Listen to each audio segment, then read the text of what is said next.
1950년 6.25 전쟁 당시 밀리고 있던 한국을 위해 바다 건너 목숨을 걸고 온 사람들이 있습니다. 생전 들어보지도 못한 한국이라는 나라에서 사투를 벌인 사람들, 바로 유엔군인데요. 대한민국 역사박물관에서 이 유엔군을 기리는 전시를 진행하고 있습니다. 뉴스캐스터와 함께 전시장 둘러보죠. 함현지 캐스터.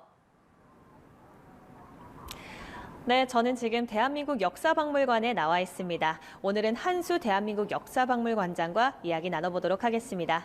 안녕하십니까? 안녕하세요. 네, 전시를 둘러보기 전에 앞서 6.25 전쟁 당시 민주주의 수호를 위해 이 땅에 파견된 유엔 참전 용사들에 대한 이야기를 먼저 나눠봐야 할 것 같습니다. 네, 유엔 참전 용사는 6.25 전쟁 당시 우리나라를 돕기 위해서 유엔에서 파견된 연합군 병사를 이야기합니다. 사상 처음이자 마지막으로 유엔에서 연합군이 결성되어 우리나라에 파견되었는데요.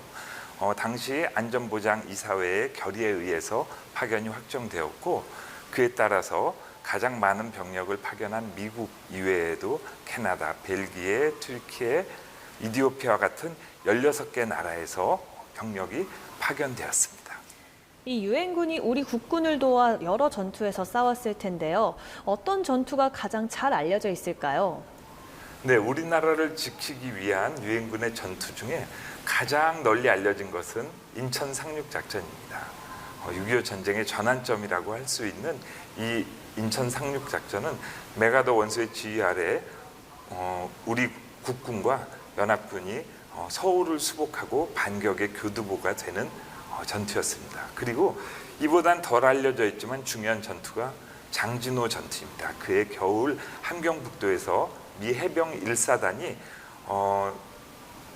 철수를 한 아주 유명하고 그리고 세계 역사상 가장 힘든 전투 중에 하나인데요. 이 힘든 전투 와중에서도 당시 북한을 탈출하고 싶은 많은 민간인들과 함께 무사히 귀환한 것으로도 또 유명한 전투입니다. 대한민국 역사박물관에서 유엔 참전용사들을 어떻게 기렸을까요? 1950년 6월 25일 작전명 폭풍이라는 이름으로 6.25 전쟁이 시작됩니다. 6.25 전쟁이 시작되고 나서 우리는 북한의 불법적인 남침에 매우 곤란한 상황이었는데요. 이 어려움에 처한 대한민국을 구한 영웅들이 바로 유엔 참전용사입니다.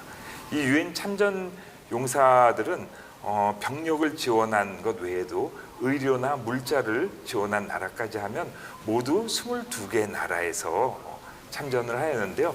이들이 바로 대한민국의 오늘을 있게 한 영웅들입니다.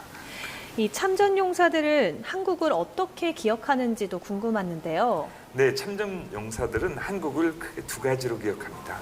젊은 시절에 자기가 실제로 전쟁을 치렀을 때 모든 것이 파괴되고 너무나 가난했던 갓 독립한 나라 대한민국.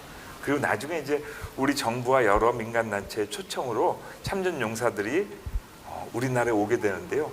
너무나 발전된 모습에 깜짝 놀라는 그런 두 가지 모습을 갖고 있습니다. 그럼 마지막으로 이번 전시에서 관객들이 어떤 메시지를 전해받았으면 좋겠나요? 유엔 참전 용사들은 사실은 6.25 전쟁을 딛고 오늘날의 대한민국을 이룩하게 한 정말 영웅들입니다. 그 당시 영웅들은 20살 안팎의 아주 젊은 나이에 자유와 민주주의를 지키기 위해서 우리나라에 왔습니다. 그리고 많은 희생을 했죠. 이 희생을 잊지 않는 것이 무엇보다 중요합니다. 네, 오늘 말씀 고맙습니다. 지금까지 출근길 인터뷰였습니다.